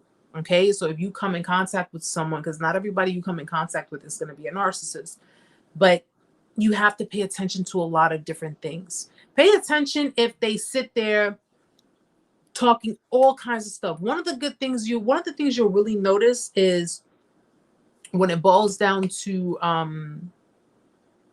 they listen, we're victims, survivors turn survivors. We went through what we went through. We explain our experiences, right? We go through our testimonies, but we don't smear in that sense of, oh, this person was just, like we're playing the complete victims, because at the end of the day, we have our own accountabilities to take, and we have our own selves to take responsibility for our own actions. But a lot of the time, narcissists will they will smear their exes, like sit there and say, oh, this person was a complete, piece of shit, and they cheated and they did X, Y, and Z. They were, just so abusive toward you. Got to pay attention to how they explain things to you. Okay. Because someone who's truly, genuinely affected by trauma, by pain, by hurt, they will express it to you, but they'll express it to you from a place of, I went through X, Y, and Z. This is what happened. And, I'm just trying to, they're more genuine in how they speak. Be very, very careful when they just pay attention to when they speak to you. You'll notice certain things. You'll notice certain mannerisms. You'll notice certain, and over time, listen, don't let your guard down, especially when you're getting to know someone. Do not let your guard down at all until you know for sure that you can be completely vulnerable with this person. You can be completely open and honest with this person. And the most I could tell you is, as you're paying attention, just don't give away too much too soon. All right. Just keep it, like if they give you a little, you give a little. They give you an inch, you give an inch. They give you, 2 inches, because narcissists are going to be the type of people that'll like probably try to give you the whole 9 yards within the first 10 seconds that, that you're having a conversation. You just want to be on an even keel when it comes down to dealing with people, but don't go around, suspecting narcissism, because you will drive yourself crazy with that too. So you just have to be very careful, be extremely careful. Just be more discerning. Pay attention to everything. Don't overthink. Don't try to. Just, try to ease your way in. But only do it if you know you're really ready to do it. Okay? Only do it if you know you're really ready to do it. Magnificent. They lie about being in an actual relationship. Yeah. Well, they lied to the supply. They lie to the supply. So they lie to the other person that they're involving, the other person that they are trying to groom. Of course, they're going to lie to them and tell them, oh, I'm not with anybody. I'm not dealing with anybody. I'm not in a relationship with anybody. And I mean, that's their MO, lying, manipulating, everything. That's pretty much their MO. I the most I could say that I thought of when my situation happened. I mean, it's happened with other exes before. One ex in particular, we got into such a huge fight. This was years. I mean, years. I'm not talking about the last one, years ago. We got into a really bad fight, and it was just like really toxic between the two of us. And we had like the fighting got so bad that we were just like, you know what, F it, whatever the case may be. And then I go, I'm going my own way. I'm like, F this, I don't care. I don't want to deal with this anymore.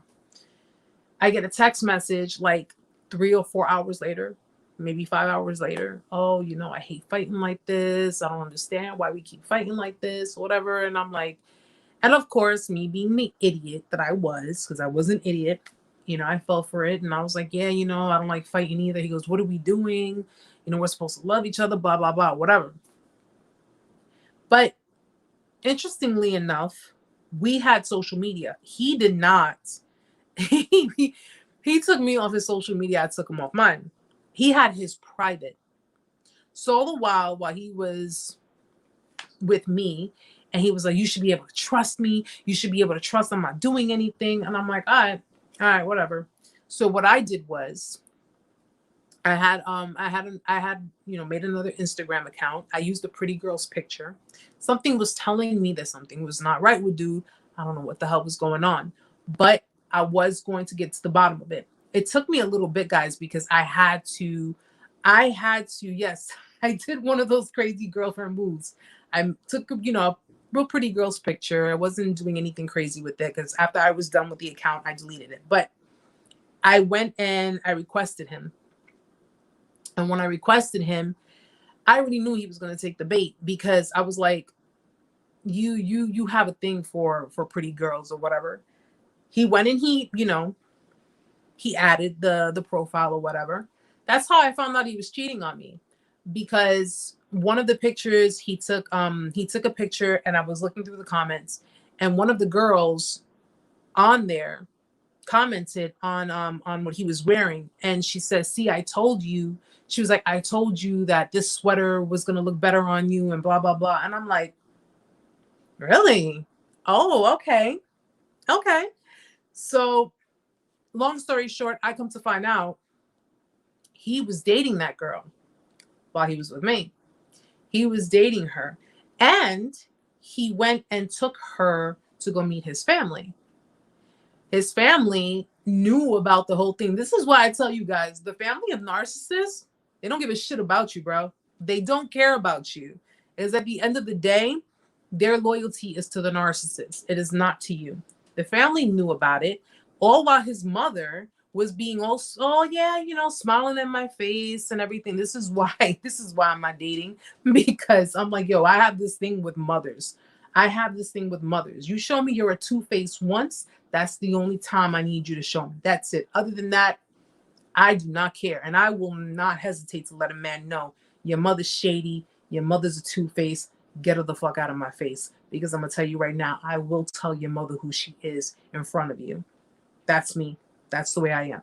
Okay. But his mother, his family, they knew he was seeing this girl, but they knew that he was with me. So they tried to play it. Oh, well, we didn't know. They'll play that. Oh, well, we didn't know. We don't want to get involved. We don't like getting involved in, in the personal, like the bullshit. It's bullshit. It's all bullshit, guys. Okay. I found out that he was seeing another girl, and she had commented on one of his other pictures. Oh, I had such a great time seeing your family and blah, blah, blah. And of course he responded back, oh, babe, I had a great time too, blah, blah, blah. And I totally flipped. I just flipped out. After everything was said and done, guys, needless to say, we did break up. Obviously, we broke up. And interestingly enough, after we broke up, he went with her, which was, he had no choice. He went with her, and, we had our little crazy moment. After everything was said and done, I was done with that. I was over it. It was what it was. I had moved on. I do my own thing. 3 months later, I get a text message. And that was when he tried to hoover me. And he said, times like this, I forget that you were always my rock. And I'm looking at my phone like, who the hell is this? Like, who are you? And he's like, yo, I really messed up and I'm sorry. And, the whole nine. I really want to see you. Let me come see you. No. I said, no. I can come pick you. Nope. No. You're very welcome, Raphael. I said, nope. And mind you guys, at that time, I didn't even know what a Hoover was. I didn't know what a narcissist was. I didn't know anything. I didn't even know about codependency like that. That's how bad it was. But he did try. He did try for a while, and I said no. Magnificent. I'm speaking from a delusional standpoint. I tried to help someone and discovered really quickly what I was dealing with. I'm thankful for being the person I am. I'll leave it at that. Absolutely. Janice, enjoy your channel more and more. Love the comments. Yes. Some mothers love destroying their sons sick. Yeah, no, they do. They do, because you have mothers who look at their sons like, well, if they're their husbands. And I'm like, but at the end of the day, you have mothers who encourage their sons to be in toxic relationships because there's something in it for them. They're going to gain something out of it. All right, Ryans, have a good night. they're going to get something out of it. And of course, you have mothers who are going to be loyal to their sons. Listen, at the end of the day, I love my son wholeheartedly. I will always love my son, but wrong is wrong. And if I know for a fact that my son is dealing with a very good woman, and I know that he is doing her dirty, he's doing her wrong, and I did not raise him to be that way. I did not raise him. I raised him to have respect. I raised him to treat women right, especially women who are treating him good. You better believe if I find out my son is doing something on a really good woman, I will tell her. I will tell her. I will tell her straight up, because my son should know better. How and that's the thing, guys. How people treat you, it says a lot about other people's parenting. Okay? How they treat you says a lot about the parents, the role that the parents play. Okay, these people treated you in a way that their parents normalized that. They normalize that type of behavior. That's why they act the way they do, and that's why they do the things they do. They normalize toxicity. They have parents who have normalized abuse, normalized manipulation, normalized, whether it be emotional abuse, mental abuse, physical abuse, but they normalize so many toxic things within the household, and they've just grown with that. I refuse to let my son. I refuse. That's why I stay single, because I refuse to have my son a part of anything that is less than healthy. It's not going to happen. Okay? It's not going to happen. How my son treats people is a reflection of my parenting. Okay? If he disrespects people, that's a reflection of my parenting, because I taught my son better. And if I taught my son better than that, especially my son who's autistic, whom I have to manually input information in, I have no excuse. I have no excuse. If my son is being disrespectful towards anyone, there is no excuse, because his information is inputted into his mind from me. It's inputted from his father. We are manually inputting this information in his brain. So if you have kids who are learning things from their parents and they're applying that to the outside world, that says a lot about someone's parenting. Okay. And I'm sorry to say it, but a narcissist is pretty much someone who's been failed by their parents. They've been failed by their parents, and they don't want to confront them on it, because they spent a lot of their life fearing their parents. They spent a lot of their life being codependent on their parents. If you have a narcissist who is codependent on their parent, and their parent is the primary abuser, they're not going to confront the parent because they're codependent on the parent. So even if a narcissist is aware that their parent is wrong, their parent pretty much has them by the balls. So they can't confront the parent because they're in no position to do so. Okay. And the same thing goes for codependence. Same thing goes for regular codependent people, but narcissists, unfortunately, are people who are results of poor parenting, of, poor boundaries. There's so many different factors. And at the end of the day, it's just time that we just take a stand, man. We just take a stand towards, against it all. That's what we need to do. Because I truthfully cannot see my son. I've been through those motions. If I ever see my son, and I told his father, if I ever see my son treating people like that, I will personally whoop his ass right where he stands. I refuse to let my son become something like that. And if I refuse to let my son become something like that, I refuse to be around people who can influence my son to becoming like that. That is why I stay by myself. That's why I stay alone. And of course, just only one who really comes over to my house is Amanda, because she's the only one who's invited. I would invite everybody else, but you guys live so far away. So, but at the end of the day, guys, that's really what it boils down to. Narcissists are just people who have been failed by their parents, and their parents are people who have been failed by their parents and their parents, and so forth and so on. It's an endless cycle. It's a generational thing. It's something that's been learned. It's something that's been taught. Unfortunately, I wish we could do something to Yes, James, they do. They do. They do love being right all the time. It's even if they're wrong, it's just a matter of they'll find ways to try to convince you otherwise. You know, it's their way or the highway. That's just the way. That's the way it is. You either agree with them or face their wrath. You either comply with them or face their wrath. You know, that's just it's so sad, but like I said, they did you guys a favor. In a way, they did you guys a favor. They showed you who they are. They managed to show you how to value yourself more, how to love yourself more. You know, they triggered a lot in you guys. They triggered a lot in you. And now you just got to apply that to your life. Apply it all to your life and just continue to just keep going the path that you guys are going. All right. Don't quit. Don't give up. Keep going. Keep going. Keep going. All right. Alicia, exactly. They don't have enough courage to stop the cycle. And again, a lot of them, it's because they're codependent. They're codependent.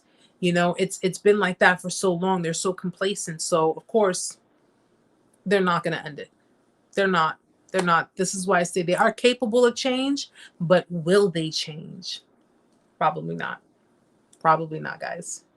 So guys, next week's session, we're going to talk about Hoovers, why narcissists prefer having, cheating narcissists. We're going to talk about why cheating narcissists prefer to have friends who are also cheaters.